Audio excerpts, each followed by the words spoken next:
नमस्कार, मैं जितेंद्र चतुर्वेदी। बातचीत का सिलसिला शुरू करूं उससे पहले आप सबसे अनुरोध है कि अगर आप मतांतर से नहीं जुड़े हैं तो कृपया जुड़िए, वीडियो को लाइक कीजिए और खूब शेयर कीजिए।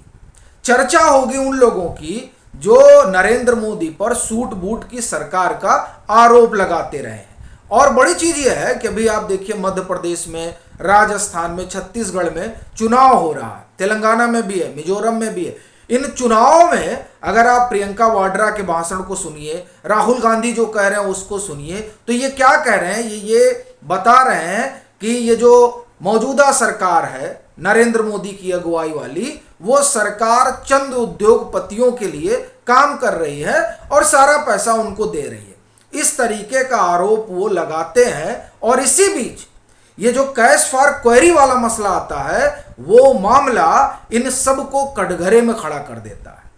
उसमें एक नया ट्विस्ट आया है। वो ट्विस्ट क्या है, इस पर बात करेंगे। चर्चा इस पर भी करेंगे कि इस पूरे मसले में यूं तो महुआ मोइत्रा केंद्र में और उन्हीं के इर्द गिर्द बातचीत हो रही है, लेकिन दर्शन हीरानंदानी ने अपना जो हलफनामा दिया है, उस हलफनामे से और कई रहस्य खुल रहे हैं।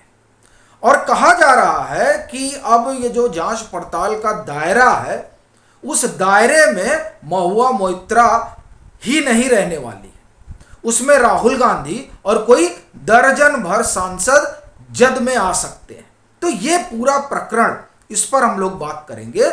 लेकिन उससे पहले ये जो कैश फॉर क्वेरी यानी पैसा लेकर सवाल पूछने वाला मसला है, और इसको लेकर जिस तरह से बितंडा खड़ा किया जा रहा है और कहा जा रहा है कि साहब चूंकि अडानी पर सवाल पूछा जा रहा है इसलिए घेरा जा रहा है, तो ये कितना सही है, इस पर आने से पहले हम लोग चलते हैं थोड़ा पीछे।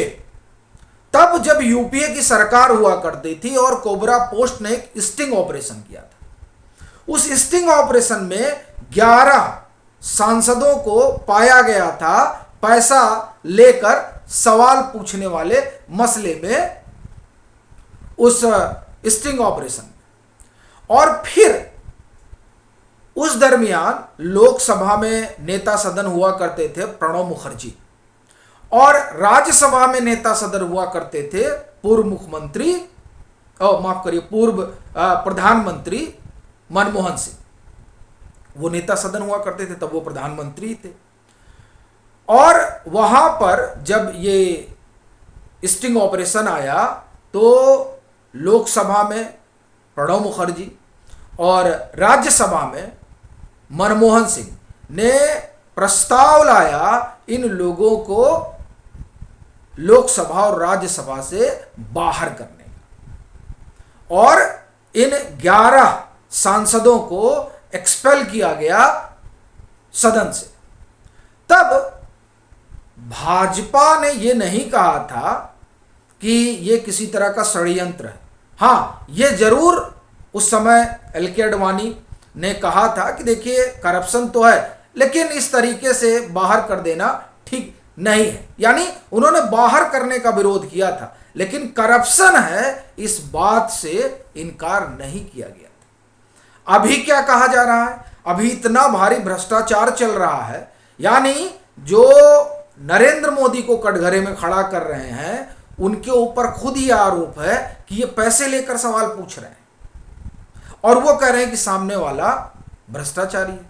अच्छा, ये मैं क्यों कह रहा हूं, ये दरअसल आप दर्शन हीरानंदानी का जो हलफनामा है, वो हलफनामा का ये 10वीं और मुझे लगता है उसका 9वां या 10वां पॉइंट है। ये उसमें वो लिखते हैं कि दरअसल नरेंद्र मोदी की जो स्थिति है और जो उनके कामकाज का तरीका है, उसमें उनकी आलोचना के लिए कोई जगह नहीं बचती, क्योंकि उनके कामकाज में इतना परफेक्शन है कि आप ढूंढ नहीं पाते हैं।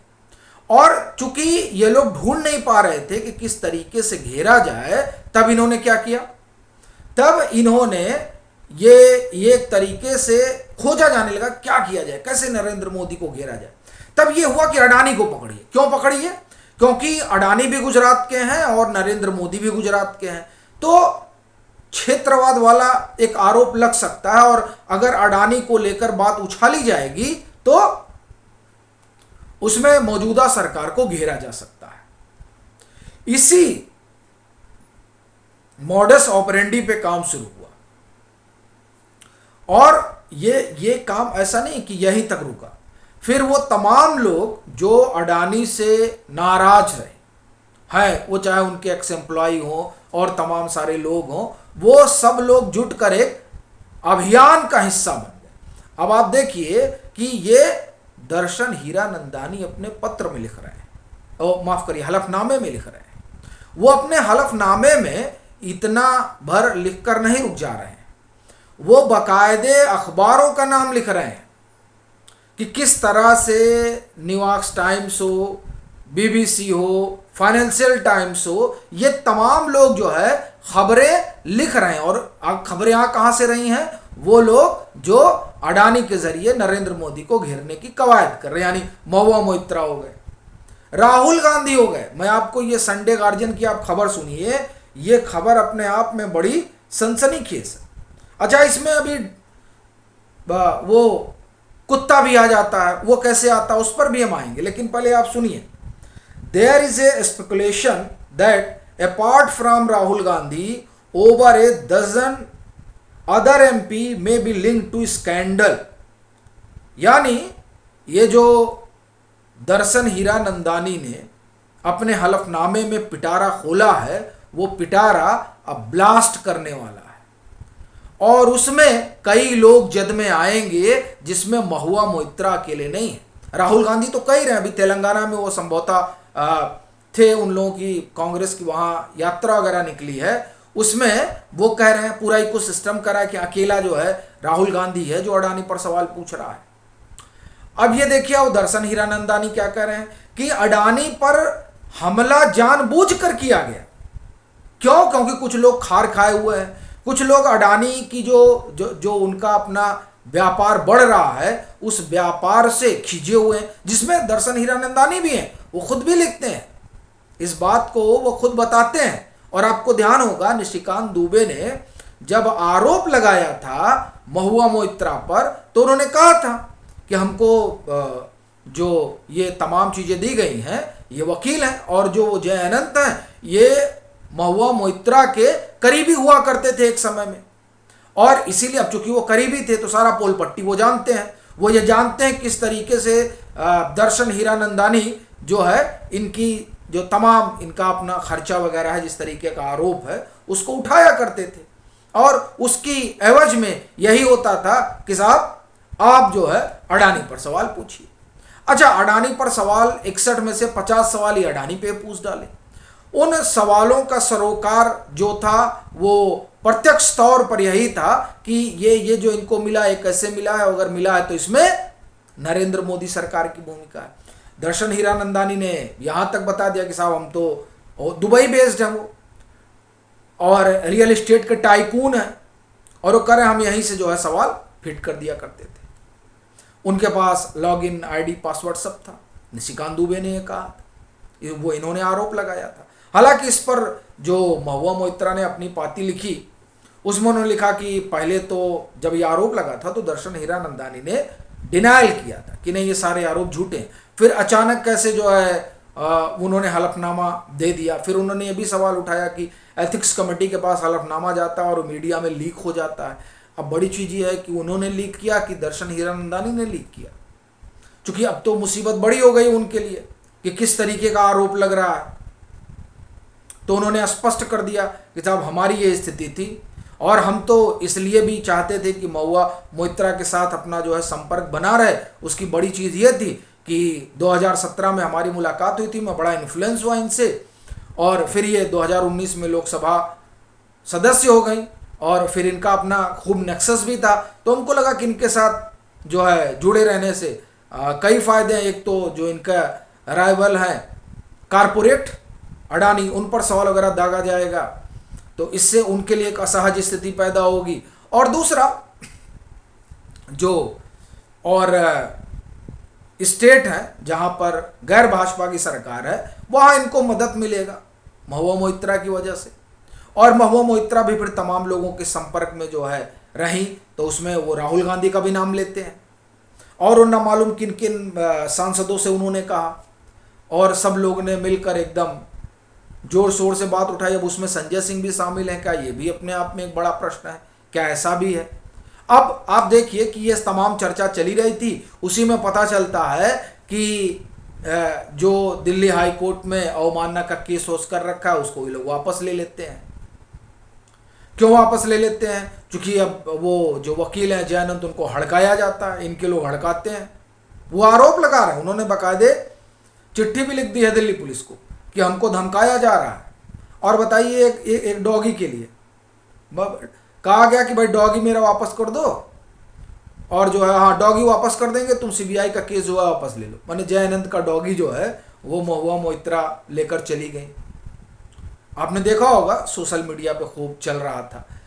ये दरअसल सब लबोलुआब ये है कि वो लोग जो सवाल उठाते हैं इस बात को लेकर कि ये जो सरकार है ये सूट बूट की सरकार है, दरअसल वो खुद सूट बूट के ही घेरे में फंसे हुए हैं।